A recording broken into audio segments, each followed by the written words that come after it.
he has done an amazing job with training. I remember there was a guy named Tim Powers who worked at the local, one of the hospitals, Trinity Mother Frances Health System, who started strength, agility, and quickness camps, which now is all over the state of Texas and all over the country.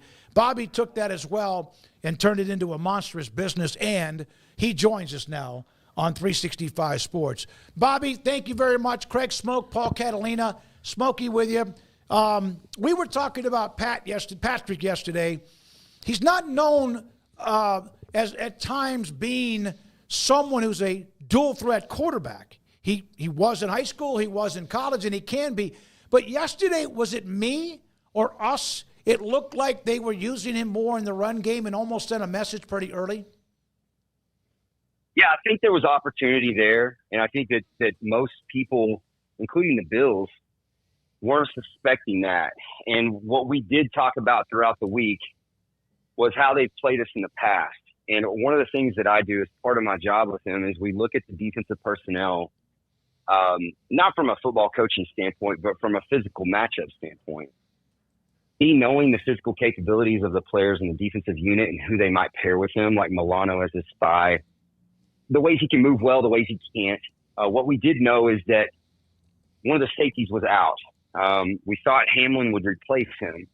And our feeling was that Hamlin is a good pass defender, but he's not a good physical match for Patrick. Patrick's metrics, as far as in the weight room, the power he can produce, the speed he has, the ability to break tackles, move in space, we felt like Hamlin wasn't a good match for him. And if you notice, once he felt like he was matched up with Hamlin, he really ran right at him both times. Bobby, what I mean, I know you're probably not going to tell me, but like his measurables, I think it's kind of weird. We just talked about, like, if you think about it, if you're the other coach, you're probably not thinking about him running all that much because you're worried about covering everybody because it doesn't take much time for him to find somebody that's open. But if I look back at almost every single one of these Bills games that has happened, there have been one or two runs that have just happened because they've been so locked in on covering people that they've given him 12 yards of space and forgotten that he's not Dan Marino back there. He can run 12 or 15 yards if you're going to give it to him. Yeah, there's been 3 playoff runs where Patrick's healthy. And in those 3 playoff runs, including this one, he's the highest average per rush in the history of the NFL in the playoffs, if you take out the knees. And he's the second leading rusher of all time as a quarterback in the playoffs behind Steve Young. He does this when he's healthy. That year against the Bills when they had 13 seconds, that whole thing, he had 80 yards rushing. He had 80 yards rushing. So when the way the Bills play you, they're gonna allow you to have a one-on-one matchup if you're the quarterback, and it's your job to beat them. And those are good athletes, but again, I think people underestimate this guy has great speed. He's faster than he used to be in college. He is one of the stronger athletes on the field, period. And he does have some running back vision and ability, and we saw that in high school. How much, you're there every day, Bobby Stroupe with us on 365 Sports, how much has all this chatter about Kansas City and the benefits and all the stuff that people think they're getting, how much do they get fueled by that?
A lot. I mean, you take these people in sport, you take the Kobe's, the Jordans, the Nolan Ryans, who are Tom Brady. You give them anything, and it's just like it's agitating someone that is already looking for even making up reasons. I mean, these type of people, it doesn't take much. And I just think it's so foolish. And I will even ag it on and post things. And I post bulletin board stuff. And somebody messaged me the other day and they said, well, that's a fake quote. And I said, well, I don't care. My job is to piss them off. I don't care if this is real or not. So that, you know, it is part of it, is that these guys, and you'll hear people say, well, if you can't be motivated on your own, sure. But these guys that are at the top, they're going to internalize it.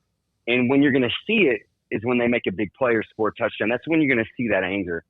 And that's part of the game. You want everybody to be that way. Are you going to go and work with him on his spike game? Because that was not befitting the best player in the game, Bobby.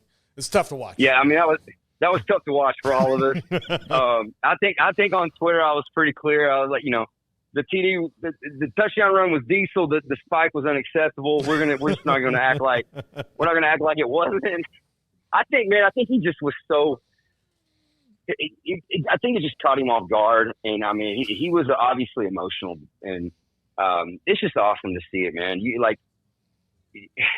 just never know how you're going to get the opportunity to win, and to see a guy just go out there and play it however they give him, like, you know, whatever they do, we're going to do something. We're going to do this or that. Is just it's really awesome to see a guy go do it any way it takes. I mean, they're winning it any way the other team gives them the opportunity. It's awesome. Awesome to watch. Bobby, for those that don't know, I mentioned what you did when you came up with the idea, training young high school, middle school, junior high, whatever, even those who came back who were pros at your business APEC and what you do now with the NFL, the Chiefs, etc. When was the first time you were introduced to Patrick? Was it through Pat, his brother? Was it through the fact you'd heard about what this young man was doing at White House High School? What kind of give us that story for those that don't know? Yeah, so he was 9 years old.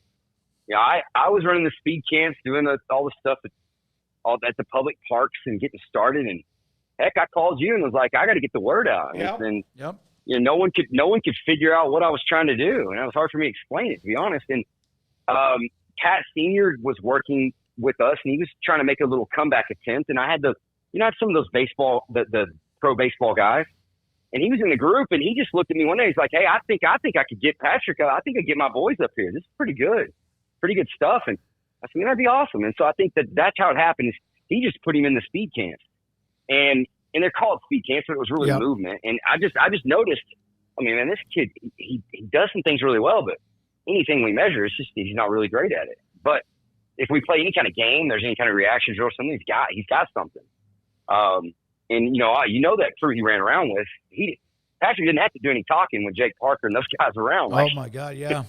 You know what I mean? So It was his personality was kind of reserved and fun, and you just saw him grow and develop. It was really cool to see that. And then obviously as the years went on, we worked more and more together, and he became what he is. And obviously he's genetically blessed, but also wouldn't give it to him, and he wasn't just an obvious standout as a quarterback at all. I mean, he had to work and develop, and it ends up being the perfect thing for him because he gets to be creative and be an individual in this day and age and at the position. And it fits him better than baseball and anything else. And who would have thought it? I mean, he thought it, but I don't think anybody else would have picked that. What is the challenge for you on a year-to-year basis of adapting to off-season changes, there's so much now science out there. I mean, Derrick Henry's a great example of, the way that he fuels himself and the way that he trains, all that of, having to adapt to the current situation of an athlete with you with Patrick and doing the same things that, work, but also changing it up. So it is different and you can adapt. I think you just have to be open. I mean, every year that things are going to come and change. It's the schedules. We had three games in 10 days this year. It's always something, and just being open-minded. In the way the game changes, the systems, the coaches are not going to stay the same. The players, you just have to. It's part of the job, and so you just try to take the motion out of it and say, all right, we're not going to spend any energy on why. We're just going to figure it out. And that 3 games in 10 days stretch, we talked about that in August, and we got a plan for it in August. And we both acknowledge, like, there's a great chance you're going to be beat up going into that. Here's what we're going to do no matter what. And we also talked about the goal was to clinch the 1 seed by Christmas so we can rest. And that's what happened. And you don't always know if it's going to happen, but you have these contingencies and these plans. And every year when you look at things, you try to look at best case and worst case scenario and just be ready. Take the motion out of it and do the work. And you just, you live with the result. But that's the game these days. I've seen videos, your training videos with him, like recently over the summer, spring, whatever, even back a few years ago. When we see Patrick Mahomes make an underarm, almost like a relief pitcher, sidearm, or some kind of a not normal throw, I've seen videos where you guys are actually practicing that, like the muscle memory. Is that correct? Yeah, it is. He's got some ability, right? Like all I want to do at times in the workouts is just nurture the traits that he's got that are natural to him.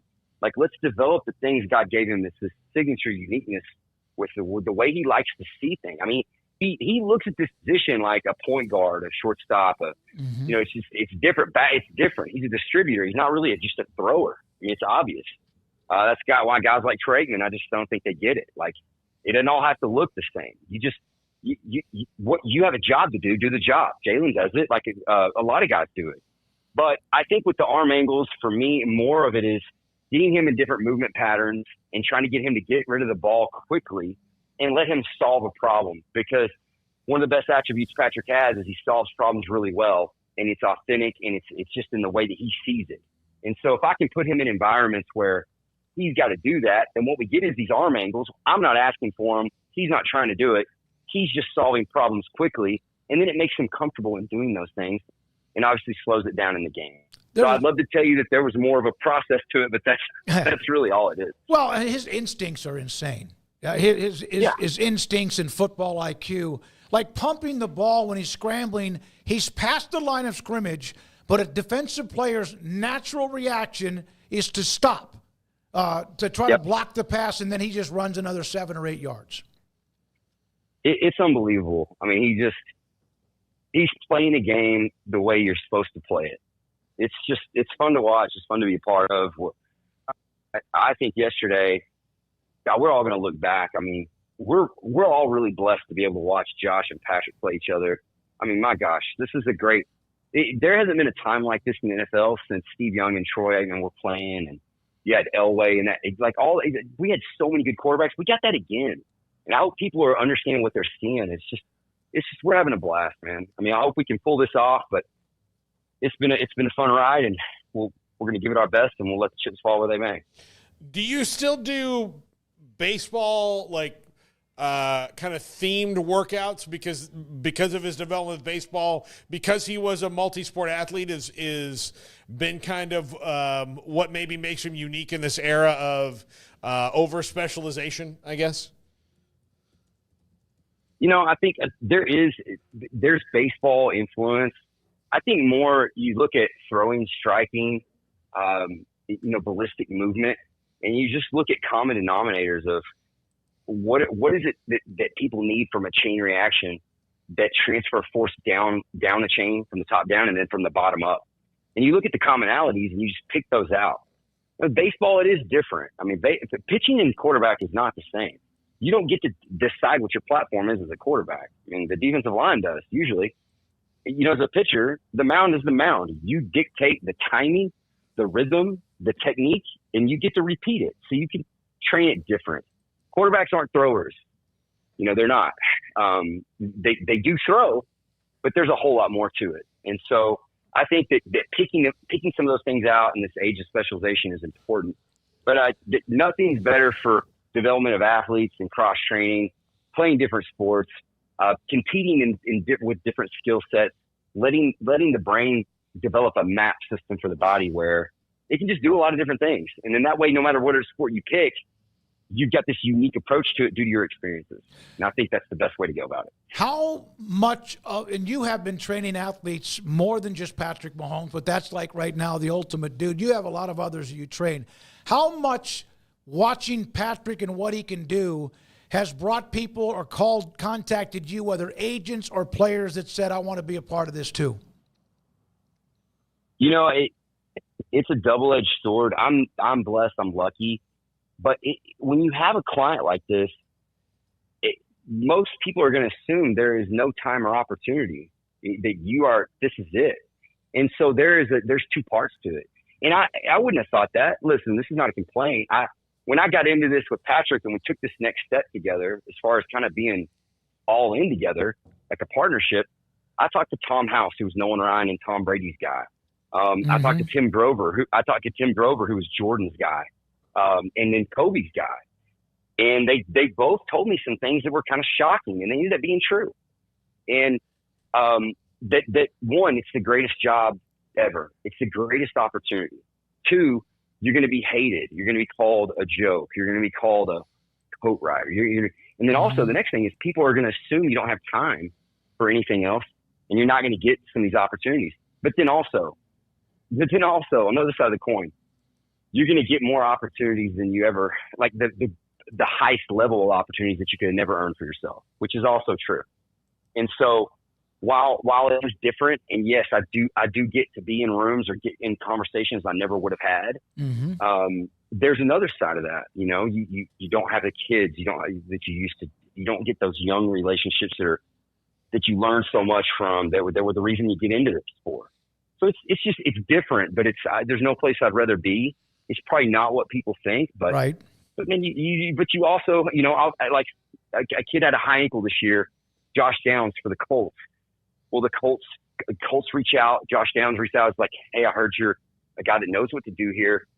And then I'll be a consultant in that situation, work with the team, the person, liaison. I've designed the workouts. It's all virtual. So those are opportunities I would not have had. And I get a lot of those. And so that's the majority of my work these days.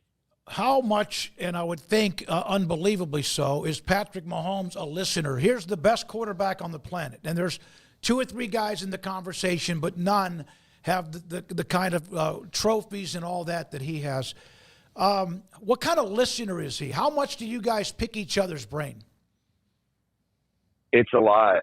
He listens. He asks questions, and the day after the game, it's a lot of talk. You know, our first day of the week, he's usually unloading on me things he thinks and what's this and that and the other with his body. And did you see this? What'd you think of that? I thought this, and this was different than what I said in the media and whatever. There's a lot of communication, and he's a great listener. I mean, he's wise enough to have a chaplain that meets with him once a week privately. I mean, he's wise enough to have people in his life that he asks questions to. He's got Coach Reed, but then you know, we talk about meaningful things that have to do with him doing whatever. And it's not that he wants to do what anyone says. It's just that he's wise enough to want perspective. He's a person that reads. We're always on a book. I mean, he's chasing improvement, and people that chase improvement, I feel like they want to listen. They want resources, and he falls right there with that. I don't think that's ever going to change with him. Yeah, it's amazing, the relationship. When was the first time you realized he was special? Oh, that's tough. It's really tough. You know, for me personally, when I saw him finally get to play, he had confidence from basketball and baseball in high school, and so it changed him. And then when he got to play quarterback his junior year, when they actually let him, you know, go that John Tyler game, I think they lost. I don't remember exactly the result of that game, but I remember it was probably in the first quarter. Tyus Bowser and a couple of those guys got to him, and he scrambled for about, I want to say 6 seconds, and then he bombed it. And a bunch of people in the stands are like, "That's a fluke. He's got to quit doing that." And I looked down at my phone. I text Cliff Kingsbury. I was like, "Hey, this is crazy." And people thought it was not good, but I could see it right then. This kid's got some special ability, and once he learns how to play this position, this is going to be fun. Yep. Yep. Correct. Did you do one of those games, the JT Whitehouse game? You remember that one? Say that again. JT and Whitehouse when Patrick was the quarterback. Was that at Rose Stadium, Bobby? That was at Rose Stadium, and it might have been the first time they played, and it was. I mean, that was insane. I think JT won, but I mean, Patrick, he was unbelievable that night. Greg Ward was on the other Yep. side of that, and obviously went on to have a great career. And yeah, I think JT won that game at Rose, but that was one of the best games I've ever seen for sure. Yeah, and I just remember some dads in the stands because they lost, and they were like, "God, if he just quit running around and throwing it up," and I wanted to grab him. And I wanted to grab those guys by the collar and be like, "You don't even know what you're watching, buddy." But I just kept it to myself. And I don't think people knew what they were seeing. And quite honestly, I think the White House coaches wanted the other kid to play because they thought the same thing, and they kind of kept trying to play him a little bit. But you know, kid's a good kid. I'm just saying this is a hard position to evaluate. And Patrick, even in high school, was playing it like we kind of never really seen, and you just didn't know if it was going to work. And it sure did. That's for sure.